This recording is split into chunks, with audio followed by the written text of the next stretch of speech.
Rue Bonaparte, c'est dans cet immeuble, au premier et deuxième étage, que Napoléon a habité durant 9 mois. En 1794, le futur empereur a 25 ans. Son amitié avec Robespierre lui vaut d'être placé aux arrêts dans son logement durant 11 jours. On l'arrête le 9 août. Normalement, on aurait dû effectivement, c'est ce qui avait été dit, le conduire, incarcéré, à Antibes. Et c'est Laurenti, c'est-à-dire son propriétaire, son logeur, qui lui a fait des pieds et des mains pour se porter garant auprès des représentants en mission. 2 ans plus tard, Napoléon a gagné des galons.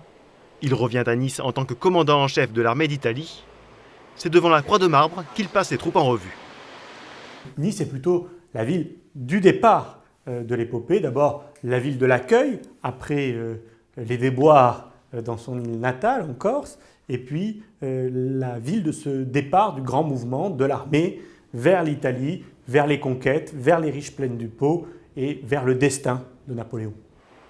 Mais à Nice, la période napoléonienne n'a pas laissé que de bons souvenirs. Cette période de la Révolution de l'Empire, ce n'est pas une période de liberté, c'est une période d'oppression, d'occupation, de massacre, donc d'exécution et de résistance.